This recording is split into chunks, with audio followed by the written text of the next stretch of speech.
ಜೀವನದಲ್ಲಿ ಏನು ಮಾಡಿದ್ರೂ ಎಲ್ಲದರಲ್ಲೂ ದೇವರಿಗೆ ಮಹಿಮೆಯನ್ನು ಸಲ್ಲಿಸಿರಿ. ಪಾಠ 5 ಕಾರ್ಯಕ್ರಮವನ್ನು ವೀಕ್ಷಿಸಿ ದೇವರ ಆಶೀರ್ವಾದವನ್ನು ಪಡೆಯಿರಿ.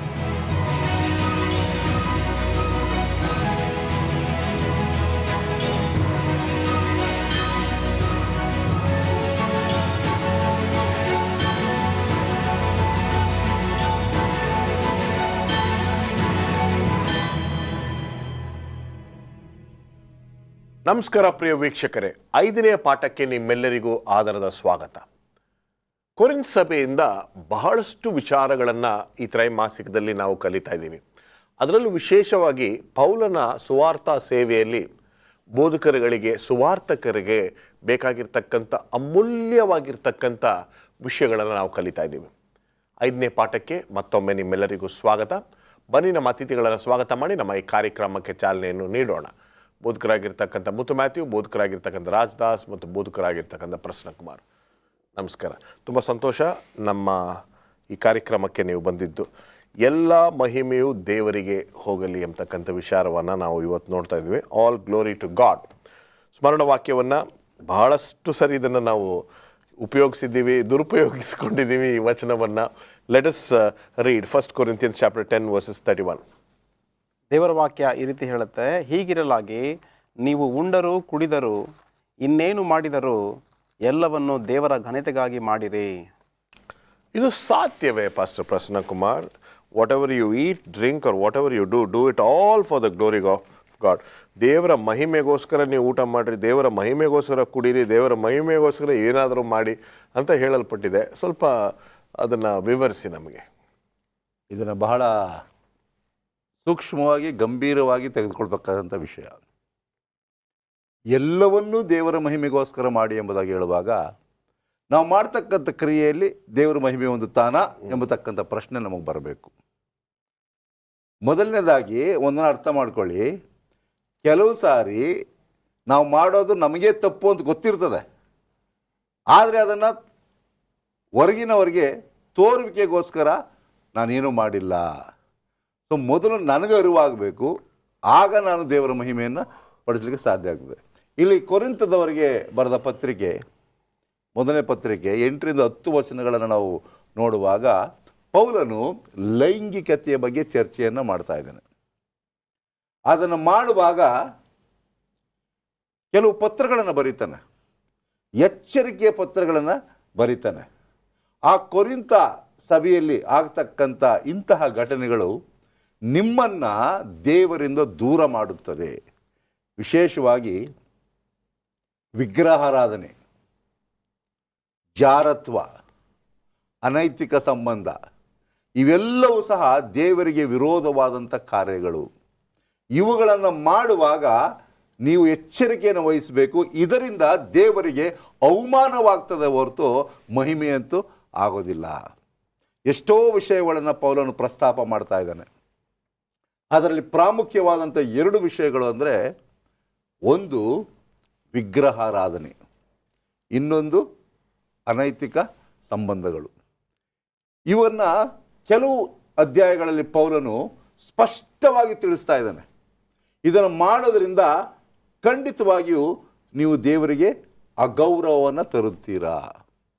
ಎಚ್ಚರಿಕೆಯನ್ನು ವಹಿಸ್ರಿ. ಆ ರೀತಿ ಎಚ್ಚರಿಕೆಯನ್ನು ವಹಿಸಿ ನಾವು ನಡ್ಕೊಂಡಾಗ ಖಂಡಿತವಾಗಿಯೂ ನಾವು ಇಂಥ ಸಮಸ್ಯೆಗಳಿಂದ ದೂರ ಇರುವುದಕ್ಕೆ ಸಾಧ್ಯವಾಗುತ್ತದೆ. ಯಾಕೆಂದರೆ ಪೌಲನು ಪದೇ 1 ಕೊರಿಂಥ 6ನೇ ಅಧ್ಯಾಯದಲ್ಲಿ ತಿಳಿಸ್ತಕ್ಕಂಥದ್ದು, ನಮ್ಮ ದೇಹವು ದೇವರ ಗರ್ಭಗುಡಿಯಾಗಿದೆ. ಹಾಗಿರುವಲ್ಲಿ ಒಬ್ಬ ವ್ಯಕ್ತಿಯು ಓಡಿ ಹೋಗಬೇಕು. ಇದು ಬಹಳ ಕಷ್ಟಕರವಾದದ್ದು. ಈಗ ಶೋಧನೆ ಎಂಬತಕ್ಕಂಥದ್ದು, ಮನುಷ್ಯನ ಪ್ರೇರೇಪಣೆ ಎಂಬತಕ್ಕಂಥದ್ದು ಎಷ್ಟರ ಮಟ್ಟಿಗೆ ಇದೆ ಎಂಬುದಾಗಿ ಹೇಳುವಾಗ ನಾವು ಎಲ್ಲದಕ್ಕೂ ಸೈತಾನನ ಬ್ಲೇಮ್ ಮಾಡ್ತೀವಿ. ಸೈತಾನ ತಳ್ಳಿಬಿಟ್ಟ, ಸೈತಾನ ಮಾಡಿದೆ ಎಂಬುದಾಗಿ. ಆದರೆ ಎಷ್ಟೋ ಸರಿ ನಾವೇ ತಿಳಿದು ಆ ತಪ್ಪುಗಳನ್ನು ಮಾಡ್ತಾ ಇರ್ತೇವೆ. ಅದಕ್ಕೋಸ್ಕರ ಪೌಲನು ಎಷ್ಟು ಸೂಕ್ಷ್ಮವಾಗಿ ರೋಮಪುರದವರಿಗೆ 7ನೇ ಅಧ್ಯಾಯದಲ್ಲಿ ಹೇಳ್ತಾನೆ, ನಾನು ಮಾಡಬಾರ್ದ ಕಾರ್ಯಗಳನ್ನು ಮಾಡಲಿಕ್ಕೆ ಏನಾಗ್ತಾ ಇದ್ದೀನಿ, ನನ್ನ ದೇಹ ಒತ್ತಡ ಮಾಡ್ತಾ ಇದೆ. ಏನು ಮಾಡಬೇಕು ಅದನ್ನು ಮಾಡ್ತಾ ಇಲ್ಲ, ಏನು ಮಾಡಬಾರ್ದು ಅದನ್ನು ಮಾಡಲಿಕ್ಕೆ ನನಗೆ ಎಲ್ಲ ಕಡೆಯಿಂದ ಪ್ರೇರೇಪಣೆ ಬರ್ತಾ ಇದೆ. ಹಾಗಿರುವಲ್ಲಿ ಒಬ್ಬನು ವಿಗ್ರಹಾರಾಧನೆಯಿಂದ ದೂರ ಹೋಗಿ ಹೇಗೆ ದೇವರನ್ನು ಮಹಿಮೆಪಡಿಸುವುದು ಎಂಬತಕ್ಕಂಥ ತಾತ್ಪರ್ಯವನ್ನು ಈ ಪಾಠದಲ್ಲಿ ಇವತ್ತು ಕಲೀಲಿಕ್ಕೆ ಹೋಗ್ತೇವೆ. ಓಕೆ, ಮುಂದೆ ಹೋಗೋಣ. ಭಾನುವಾರದ ಪಾಠಕ್ಕೆ ಬರುವುದಾದರೆ ಇಲ್ಲಿ ಇನ್ನೊಂದು ಮುಖ್ಯವಾಗಿರ್ತಕ್ಕಂಥ ವಿಷಯ ಇದೆ. ನಾವು ಎಷ್ಟೋ ಸಂದರ್ಭಗಳಲ್ಲಿ ನನಗೆ ತಿಳಿದ ಮಟ್ಟಿಗೆ, ನನಗೆ ಗೊತ್ತಿರೋಂಗೆ, ನನ್ನ ಬುದ್ಧಿಗೆ ತಕ್ಕಂತೆ ಕೆಲಸಗಳನ್ನು ಮಾಡ್ತೀವಿ. ಆದರೆ ಇದು ಇನ್ನೊಂದು ವಿಷಯವನ್ನು ಹೇಳ್ತಕ್ಕಂಥದ್ದಾಗಿದೆ. ಹೇಳಿ ಪಾಸ್ಟರ್ ರಾಜದಾಸ್. ಇಲ್ಲಿ ಪೌಲ ಏನು ಪ್ರಸ್ತಾಪ ಮಾಡ್ತಾ ಇದ್ದಾನೆ 8ನೇ ಅಧ್ಯಾಯ 1ರಿಂದ 13ನೇ ವಚನ ಅಂತ ಹೇಳಿದ್ರೆ, ಸಭೆಯಲ್ಲಿ ಈಗಾಗಲೇ ಅನೈತಿಕ ಸಂಬಂಧ ಬಗ್ಗೆಯನ್ನು ಕುರಿತು ಹೇಳ್ತಾ ಇದ್ದ. ಆದರೆ ಇಲ್ಲಿ ಏನಾಗಿತ್ತಂದರೆ 2 ಥರದ ಗುಂಪಿತ್ತು. ಒಂದು ಗುಂಪಿನ ಜನ ವಿಗ್ರಹಾರಾಧನೆಗೆ ಸಮರ್ಪಿಸಿದ ಆಹಾರವನ್ನು ಸ್ವೀಕರಿಸ್ತಾ ಇದ್ರು. ಇನ್ನೊಂದು ಗುಂಪು ಅದನ್ನು ತಿರಸ್ಕಾರ ಮಾಡ್ತಾಯಿದ್ರು. ಆ ಪ್ರಯುಕ್ತವಾಗಿ ಪೌಲ ಹೇಳ್ತಾನೆ, ನೀವು ವಿಗ್ರಹಾರಾಧನೆಗೆ ಅರ್ಪಿಸಿದಂಥ ಆಹಾರ ತಿನ್ನೋದು ಏನು ತಪ್ಪಿಲ್ಲ. ಯಾಕಂದರೆ ವಿಗ್ರಹ ಮಾಡೋದು, ವಿಗ್ರಹಗಳು ಏನೂ ಇಲ್ಲ, ದೇವರೊಬ್ಬನೇ ಇದ್ದಾನೆ. ವಿಗ್ರಹಗಳು ಅದು ಜೀವರಹಿತವಾದಂಥ ವಸ್ತು, ಅದಕ್ಕೇನು ಅರ್ಥ ಇಲ್ಲ ನಮ್ಮ ದೃಷ್ಟಿಯಲ್ಲಿ. ಆದರೆ ನೀವು ಆ ಒಂದು ವಿಗ್ರಹಕ್ಕೆ ಅರ್ಪಿಸಿದ ಆಹಾರವನ್ನು ಸ್ವೀಕಾರ ಮಾಡಿದಾಗ ನಂಬಿಕೆಯಲ್ಲಿ ಕಡಿಮೆ ಇರೋರು ಇದನ್ನು ನೋಡಿ ಅವ್ರು ಯಾಕೆ ಮಾಡ್ತಾ ಇದ್ದಾರೆ, ಇವ್ರು ಸಭೆಯಲ್ಲಿದ್ದು ಈಗ ಮಾಡ್ಬೋದಾ ಅಂಥೇಳಿ ಸಭೆ ಬಿಟ್ಟು ಹೋಗ್ಬೋದು. ಆ ಪ್ರಯುಕ್ತವಾಗಿ ಆ ಸಭಿಕನ ಪ್ರೀತಿಗೋಸ್ಕರ ನೀನು ಅದನ್ನು ಮಾಡದೇ ಇದ್ರೆ ಕ್ಷೇಮ ಅಂತ ಹೇಳಿ ಸಲಹೆ ನೀಡ್ತಾ ಇದ್ದಾನೆ. ಇಲ್ಲಿ ಈ ಸಲಹೆ ಅನೇಕರಿಗೆ ಅನಿಸುತ್ತೆ, ವಾಟ್ ಇಸ್ ರಾಂಗ್, ನಾನು ಮಾಡ್ತಿದ್ದೀನಿ, ಏನಾಗುತ್ತೆ, ಅದೇನಿಲ್ಲ ನನಗನ್ಸುತ್ತೆ ಅಂತ. ಆದರೆ ಸಭೆ ಹೇಳಿಕೆಗಾಗಿ ಸಭೆಯನ್ನು ನಾವು ಪ್ರೀತಿಸಬೇಕಾಗಿದೆ. ನಮ್ಮ ಸ್ವಾರ್ಥಕ್ಕೋಸ್ಕರ ನಾವು ಜೀವಿಸಬಾರ್ದು, ನಮ್ಮ ಸಂತೋಷಕ್ಕೋಸ್ಕರ ನಾವು ಮಾಡಬಾರ್ದು. ಹಿತಕ್ಕೋಸ್ಕರ, ಸಭೆಯ ಹಿತಕ್ಕೋಸ್ಕರ, ಸಭೆಯನ್ನು ಬೆಳೆಸೋಕ್ಕೋಸ್ಕರ ನಾವು ಅದು ಬೇಡ ಅಂದರೆ ಬೇಡದ ಕ್ಷೇಮ ಸಮರ್ಥ ಮಾಡಬಾರ್ದು. ಅದರಲ್ಲೇನಿದೆ, ಈಗ ಮಾಡಿ ವಾಗ್ವಾದ ಮಾಡಿ ಸಭೆ ಒಡೆದೋಗೋದು ಕಾಣ್ತೇವೆ. ಸಭೆ ಐಕ್ಯವಾಗಿರಬೇಕಾದ್ರೆ ಪ್ರೀತಿ ಇರಬೇಕು. ಸಭೆಯ ಹೇಳಿಕೆಗೋಸ್ಕರ ಪ್ರೀತಿಯಿಂದ ಅದನ್ನು ನೀವು ತ್ಯಜಿಸಿದ್ರೆ ಭಾಳ ಕ್ಷೇಮ ಎಂಬುದಾಗಿ ಪೌಲ ಹೇಳ್ತಾನೆ. 1 ಕೊರಿಂಥ 8ನೇ ಅಧ್ಯಾಯ 9ನೇ ವಚನ ಹೇಳ್ತಾನೆ ನೋಡಿ, ಆದರೂ ನಿಮ್ಮ ಸ್ವಾತಂತ್ರ್ಯವು ನಂಬಿಕೆಯಲ್ಲಿ ಬಲವಿಲ್ಲದವರಿಗೆ ಒಂದು ವೇಳೆ ವಿಘ್ನವಾದೀತು, ಎಚ್ಚರಿಕೆಯಾಗಿರಿ. ನಮ್ಮ ಒಂದು ಅಭ್ಯಾಸಗಳು, ನಮ್ಮ ಒಂದು ಚಟುವಟಿಕೆಗಳು ಬೇರೆಯವ್ರಿಗೆ ಏನಾಗಬಾರ್ದು, ಅಡೆತಡೆ ಆಗಬಾರ್ದು. ಅನೇಕರನ್ನ ಆಕರ್ಷಣೆ ಮಾಡೋದು ಬಿಟ್ಟು ನಾವು ತಿರಸ್ಕಾರ ಮಾಡಿ ಸಭೆಯನ್ನು ಒಡೆದಾಕ್ಬಿಟ್ರೆ ಏನು ಸುಖ ಆಗತ್ತೆ. ಅದಕ್ಕೋಸ್ಕರ ನಾವು ಇದನ್ನು ಮಾಡಿದ್ರೆ ಕ್ಷೇಮ ಅಂತ ಪೌಲ ಭಾಳ ಸ್ಪಷ್ಟವಾಗಿ ಹೇಳ್ತಾ ಇದ್ದಾನೆ. ಮುಂದೆ 3ನೇ ವಚನದಲ್ಲಿ ಹೇಳ್ತಾನೆ ನೋಡಿ, ಆದರೆ ಯಾವನು ದೇವರನ್ನು ಪ್ರೀತಿಸ್ತಾನೋ ಅವನನ್ನೇ ದೇವರು ತಿಳ್ಕೊಳ್ತಾನೆ. ಇವತ್ತು ದೇವರ ಪ್ರೀತಿ ನಮ್ಮಲ್ಲಿದ್ದರೆ, ಸ್ವಾಮಿ ಹೇಳ್ದ ಒಂದೇ ಒಂದು ಆಜ್ಞೆ ಇದೆ, ದೇವರನ್ನ ಪ್ರೀತಿ ಮಾಡಿ ಮತ್ತು ನಿಮ್ಮ ನೆರೆಯನ್ನು ನಿಮ್ಮಂತೆಯೇ ಪ್ರೀತಿ ಮಾಡಿ. ಇವತ್ತು ನಾವು ನೆರೆಯನ್ನು ಪ್ರೀತಿ ಮಾಡಿದ್ರೆ ಅವ್ರಿಗೆ ಯಾವುದೇ ವಿಘ್ನಕರವಾದಂಥ ಕಾರ್ಯವನ್ನು ನಾವು ಮಾಡದೆ ಅವರ ಹಿತಕ್ಕೋಸ್ಕರ ನಾವು ತ್ಯಜಿಸಿ ಜೀವಿಸಿದ್ರೆ ಸಭೆ ಬೆಳೀಲಿಕ್ಕೆ ಸಾಧ್ಯ ಆಗುತ್ತೆ. ಖಂಡಿತವಾಗಿ. ಒಂದು ಸಣ್ಣ ವಿರಾಮ ಅಂತ ತೆಗೆದುಕೊಳ್ಳೋಣ. ಒಂದು ಸಣ್ಣ ವಿರಾಮ.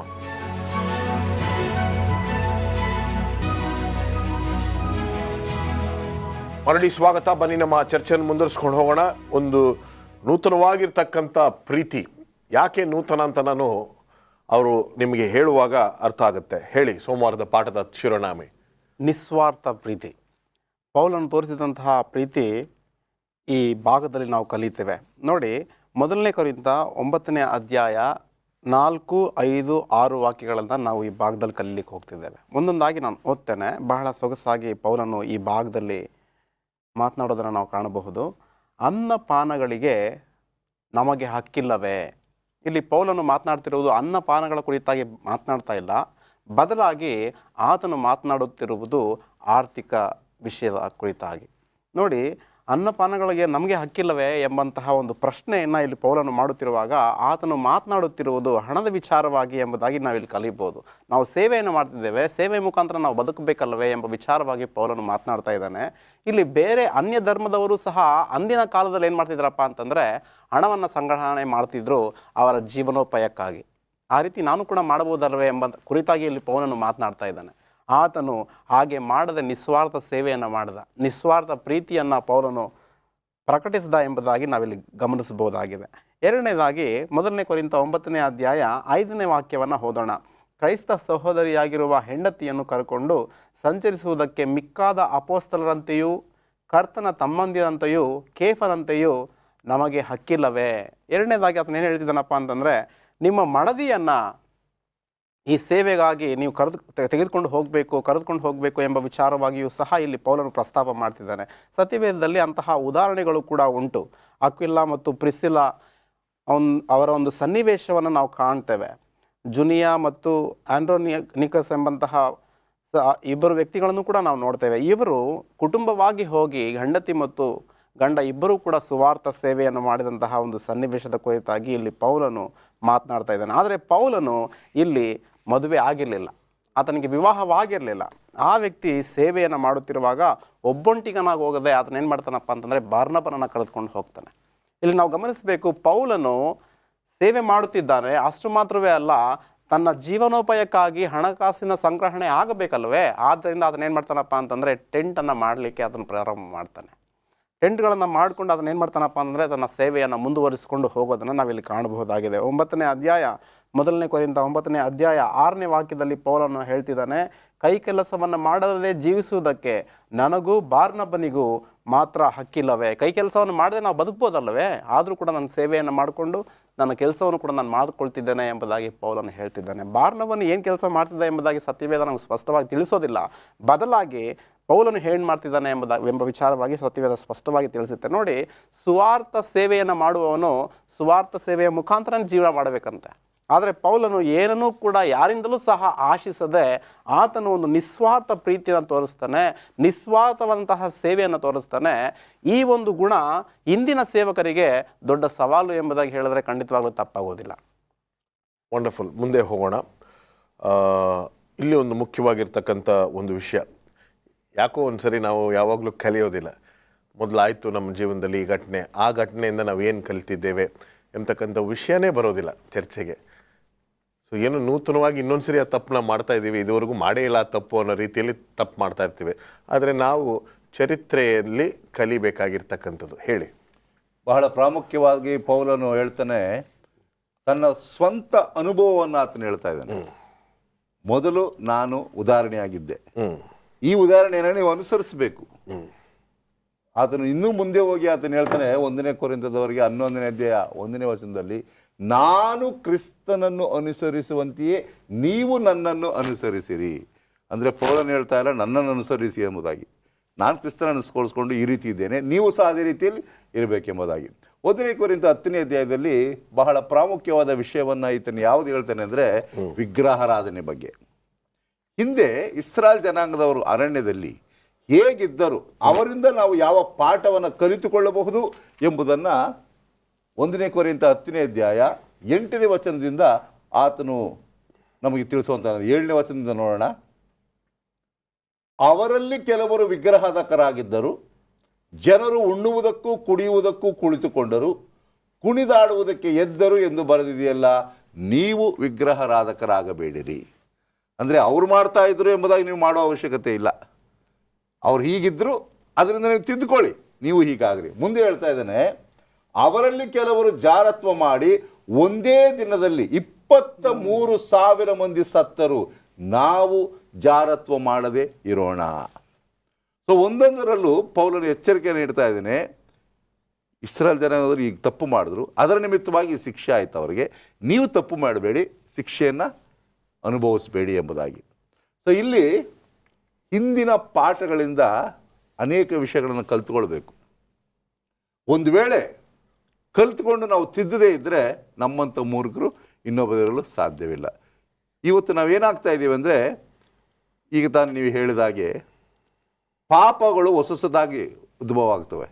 ಹಳೇ ಪಾಪನೇ, ಆದರೆ ಹೊಸದಾಗಿ ನಾವು ಮಾಡುವಾಗ ಅದೇನಾಗ್ತದೆ ಅಂದರೆ ನಾವು ಹಿಂದಿನಿಂದ ಪಾಠವನ್ನು ಕಲಿತುಕೊಂಡಿಲ್ಲ, ಇನ್ನು ನಾವು ನೂತನವಾಗಿ ಬೆಳೆದಿಲ್ಲ ಎಂಬುದಾಗಿ. ಅದಕ್ಕೋಸ್ಕರ 2ನೇ ಕೊರಿಂಥ 5ನೇ ಅಧ್ಯಾಯ 17ನೇ ವಚನದಲ್ಲಿ ಪೌಲ ಹೇಳ್ತಕ್ಕಂಥದ್ದು, ಯಾವನಾದರೂ ಕ್ರಿಸ್ತನಲ್ಲಿದ್ದರೆ ಆತನು ನೂತನ ಸೃಷ್ಟಿ.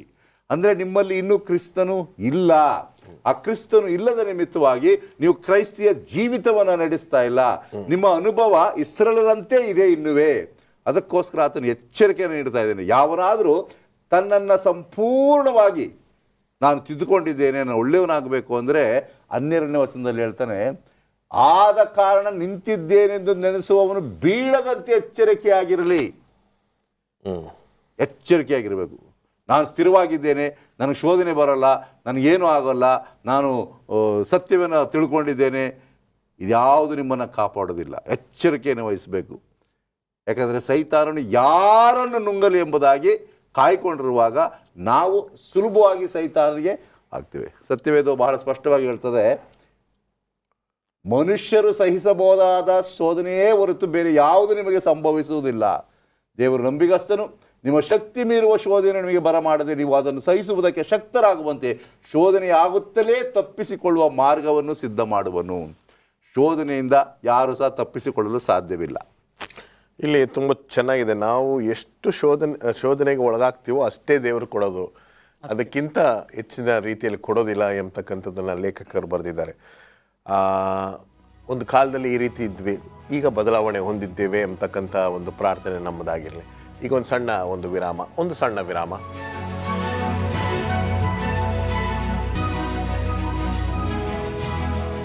ಮರಳಿ ಸ್ವಾಗತ. ಅದ್ಭುತವಾಗಿರ್ತಕ್ಕಂಥ ವಿಷಯಗಳನ್ನು ಕಲಿತಾ ಇದ್ದೀವಿ. ಅದರಲ್ಲೂ ಈ ಬುಧವಾರ ಮತ್ತು ಗುರುವಾರ ನಾವು ವಿಗ್ರಹ ಆರಾಧನೆ ಬಗ್ಗೆ ಕಲಿತಾ ಇದ್ದೀವಿ. ನಮ್ಮಲ್ಲಿ ವಿಗ್ರಹ ಆರಾಧನೆಗಳೇ ಇಲ್ಲ ಅಲ್ಲ. Whenever we tell somebody be careful of idolatry ಅಂತ ಹೇಳಿದ್ರೆ ನಮ್ಮಲ್ಲಿ ಅದು ಇಲ್ಲೇ ಇಲ್ಲ ಸರ್. ನಾವು ಒಂದು ಶಿಲ್ಬೆನೂ ಇಟ್ಟಿಲ್ಲ, ಒಂದು ಮದರ್ ಮೇರಿನೂ ಇಟ್ಟಿಲ್ಲ, ಒಂದು ಜೋಸಫು ಇಟ್ಟಿಲ್ಲ. ನಮಗೆ ಯಾಕೆ ಈ ಪಾಠನ ನೀವು ಹೇಳ್ತಾ ಇದ್ದೀರಾ ಅಂತ ಎಷ್ಟೋ ಸಂದರ್ಭಗಳಲ್ಲಿ ಹೇಳ್ತಕ್ಕಂಥದ್ದನ್ನು ನೋಡ್ತೀವಿ. ಸರಿ, ಹೇಳಿ, ಈ ಒಂದು ವಿಗ್ರಹ ಆರಾಧನೆ ವಿರುದ್ಧವಾಗಿ ನಮಗೆ ಕೊಡಲ್ಪಟ್ಟಿರ್ತಕ್ಕಂಥ ಸಂದೇಶ ಏನು? ಈಗಾಗಲೇ ವಿಗ್ರಹ ಆರಾಧನೆ ಬಗ್ಗೆ ನಾವು ಕಲಿತಾ ಇದ್ದೀವಿ. ವಿಗ್ರಹ ಆರಾಧನೆಯಲ್ಲಿ ನೈವೇದ್ಯ ಮಾಡ್ತಾಯಿದ್ರು. ಈ ನೈವೇದ್ಯದಲ್ಲಿ ಅನೇಕರು, ಈಗ ಪೌಲ ಹೇಳ್ದ ವಿಗ್ರಹ ಆರಾಧನೆ ಏನಿಲ್ಲ, ಅದು ನಮಗೆ ಒಬ್ಬನೇ ದೇವರಿದ್ದಾನೆ, ಜೀವಳ ದೇವರು, ಅದರಿಂದ ನಾವು ತಗೊಂಡ್ರೆ ಏನು ತೊಂದರೆ ಅಂತ ಪೌಲ ಹೇಳ್ತಾನೆ.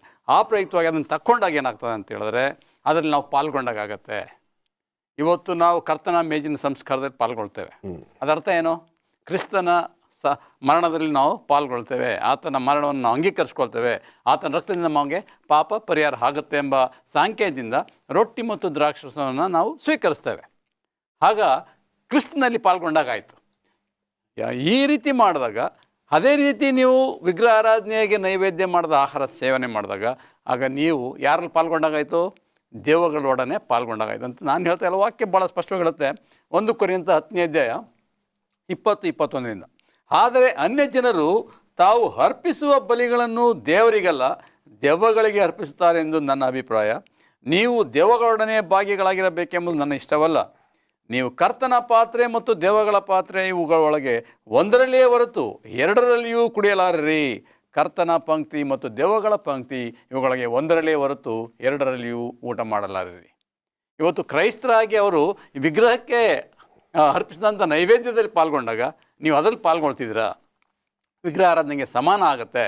ಅಲ್ಲಿ ಅದನ್ನು ಮಾಡಿ ಮತ್ತೆ ನೀವು ಬಂದು ಕರ್ತನ ಮೇಜಿನಲ್ಲಿ ಪಾಲ್ಗೊಂಡಾಗ ನೀವು 2 ಭೋಜನದಲ್ಲಿ ಪಾಲ್ಗೊಳ್ತೀರಾ. ಇದು ಯೋಗ್ಯವಲ್ಲ ಕ್ರೈಸ್ತರಿಗೆ.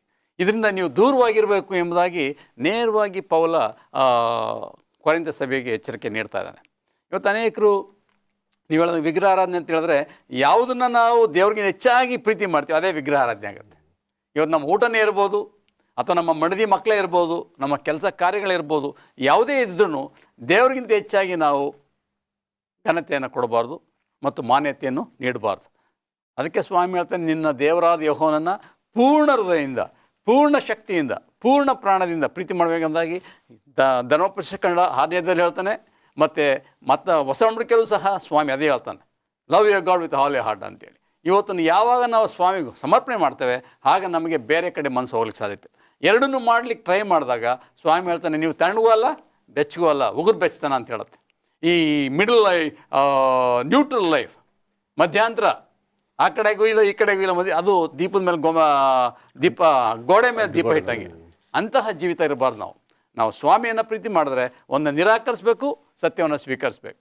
ಸತ್ಯ ಸ್ವೀಕರಿಸಿ ಅಸತ್ಯವನ್ನು ನಾವು ಅಭ್ಯಾಸ ಮಾಡಬಾರ್ದು ಎಂಬುದಾಗಿ ಪೌಲ ಬಹಳ ಸ್ಪಷ್ಟವಾಗಿ ಇದರಿಂದ ದೂರವಾಗಿರಬೇಕೆಂಬುದಾಗಿ ಎಚ್ಚರಿಕೆ ನೀಡ್ತಾರೆ. ಇಲ್ಲಿ ಲೇಖಕರು ಸುಮ್ಮನೆ ಚರ್ಚೆಗೆ ಹೇಗೆ ಕೇಳಿದ್ದಾರೆ, what idols you need to flee from your own life. ನಿಮ್ಮ ವೈಯಕ್ತಿಕ ಜೀವನದಿಂದ ನೀವು ರಚನೆ ಮಾಡಿಕೊಂಡಿರ್ತಕ್ಕಂಥ ವಿಗ್ರಹಗಳು ಏನೇನು ಅಂತ ಹೇಳಿದ್ರೆ, ಅವತ್ತು ಒಂದು ಆರ್ಟಿಕಲ್ ಓದ್ತಿದ್ದೆ, your work can be your idol, your qualification can be your idol, your food can be your idol, your children can be your idol, and the list goes on. ಈ ಪಟ್ಟಿಯನ್ನು ನಾವು ತೆಗೆದುಕೊಂಡಾಗ ಎಷ್ಟೋ ವಿಚಾರಗಳಲ್ಲಿ ದೇವರಿಗೆ ಎರಡನೇ ಸ್ಥಾನ ಕೊಟ್ಟಿರ್ತಕ್ಕಂಥದ್ದನ್ನು ನಾವು ನೋಡ್ತೀವಿ. ಸೊ ಅದರಿಂದ ನಾವು ತುಂಬ ಜಾಗರೂಕರಾಗಿರಬೇಕು ಎಂಬತಕ್ಕಂಥದ್ದನ್ನು ನಾವು ನೋಡ್ತೀವಿ. ಗುರುವಾರದ ಪಾಠಕ್ಕೆ ಬರೋಣ. ಯಾವ ರೀತಿ ನಾವು ಈ ವಿಗ್ರಹ ಆರಾಧನೆಯಿಂದ ಹೊರ ಬರ್ತಕ್ಕಂಥದ್ದು? ಇದು ಬಹಳ ಬಹಳ ಪ್ರಾಮುಖ್ಯವಾದದ್ದು. ನೀವು ಹೇಳಿದ ಹಾಗೆ ಎಲ್ಲರ ಜೀವನಗಳಲ್ಲೂ ಕೂಡ ವಿಗ್ರಹಗಳುಂಟು, ಇಲ್ಲ ಎಂಬುದಾಗಿ ಹೇಳಲಿಕ್ಕೆ ಸಾಧ್ಯನೇ ಇಲ್ಲ. ಕೆಲವೊಮ್ಮೆ ನಮ್ಮ ಮಕ್ಕಳೇ ನಮಗೆ ವಿಗ್ರಹಗಳಾಗಿರ್ತಾರೆ.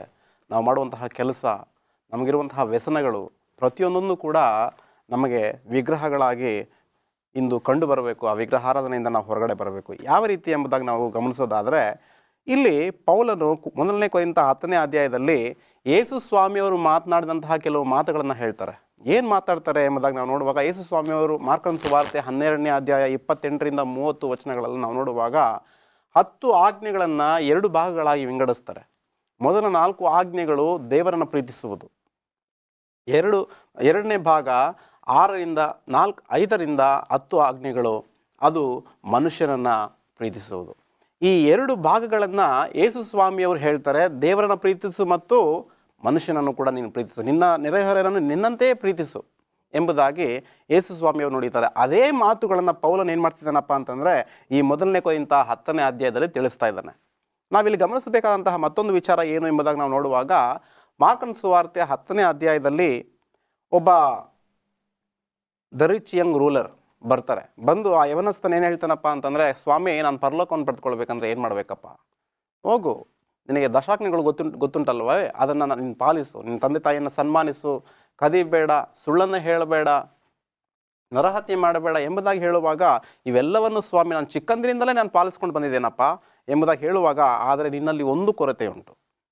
ಆ ಒಂದು ಕೊರತೆ ಏನಪ್ಪ ಅಂತಂದರೆ, ನಿನಗಿರುವುದೆಲ್ಲವೂ ಕೂಡ ನೀನು ಮಾರಿ ನೀನೇನು ಮಾಡಬೇಕಪ್ಪ ಅಂದರೆ ಬಂದು ನನ್ನನ್ನು ಹಿಂಬಾಲಿಸಬೇಕು ಎಂಬುದಾಗಿ ಹೇಳುವಾಗ, ಆತನು ಅಪರಿಮಿತವಾದಂತಹ ಆಸ್ತಿಯುಳ್ಳಂತಹ ವ್ಯಕ್ತಿ.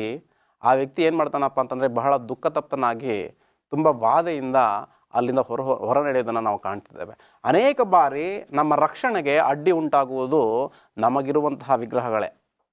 ನಮಗಿರುವಂತಹ ವಿಗ್ರಹಗಳಿಂದ ನಾವು ನಾಶನಕ್ಕೆ ಹೋಗ್ತೇವೆ ಎಂಬುದಾಗಿ ಹೇಳಿದ್ರೆ ಖಂಡಿತವಾಗ್ಲೂ ತಪ್ಪಾಗೋದಿಲ್ಲ. ಈ ವ್ಯಕ್ತಿ ಬಹು ಆಗರ್ಭ ಶ್ರೀಮಂತ ಎಂಬುದಾಗಿ ಅಂದರೆ ಖಂಡಿತವಾಗ್ಲೂ ತಪ್ಪಿಲ್ಲ ಎಂಬುದಾಗಿ ಅನಿಸುತ್ತೆ. ಆ ವ್ಯಕ್ತಿ, ನೀನು ಹೋಗಿ ಇರುವುದೆಲ್ಲವನ್ನು ಕೂಡ ಮಾರಿ ನನ್ನ ಬಳಿಗೆ ಬಾ, ನನ್ನನ್ನು ಹಿಂಬಾಲಿಸು ಎಂಬುದಾಗಿ ಹೇಳುವಾಗ, ಆತನು ತುಂಬ ಬಾಧೆಯಿಂದ ಆತನಲ್ಲಿಂದ ಏನು ಮಾಡ್ತಾನಪ್ಪ ಅಂದರೆ ಹೋಗಿಬಿಡ್ತಾನೆ. ಆತನಿಗಿದ್ದಂತಹ ವಿಗ್ರಹ ಹಣ, ಆತನಿಗಿದ್ದಂತಹ ವಿಗ್ರಹ ಆಸ್ತಿ, ಅದರ ಪ್ರಯುಕ್ತ ಆತನು ರಕ್ಷಣೆಯಿಂದ ಹೊರ ದೂರ ಹೋದ ಎಂಬುದಾಗಿ ನಾವು ನೋಡ್ತೇವೆ. ಆದ್ದರಿಂದ ನಮ್ಮಲ್ಲಿರುವಂತಹ ವಿಗ್ರಹಗಳನ್ನು ನಾವು ಜಯಿಸುವುದಾದರೆ ಖಂಡಿತವಾಗ್ಲೂ ನಮಗೆ ಜಯದ ಸರಮಾಲೆ, ಜೀವ ಕಿರೀಟ ಆ ದೇವಾದಿ ದೇವರು ನಮಗೆ ಕೊಡುವಂಥವರಾಗಿದ್ದಾರೆ. ದೇವರು ನಿಮ್ಮೂವರನ್ನು ಆಶೀರ್ವದಿಸಲಿ. ಈ ಪಾಠದ ಮೂಲಕ ಬಹಳಷ್ಟು ಸಭೆಗಳು, ಬಹಳಷ್ಟು ಸಭಿಕರು ಈ ಅಮೂಲ್ಯವಾಗಿರ್ತಕ್ಕಂಥ ವಿಷಯಗಳನ್ನು ಕಾರ್ಯರೂಪಕ್ಕೆ ತಮ್ಮ ಜೀವನದಲ್ಲಿ ತರಲಿ ಅಂತಕ್ಕಂಥದ್ದೇ ನಮ್ಮ ಈ ಕಾರ್ಯಕ್ರಮದ ಉದ್ದೇಶ. ದೇವರು ನಿಮ್ಮೂವರನ್ನು ಆಶೀರ್ವದಿಸಲಿ. ನಮಸ್ಕಾರ.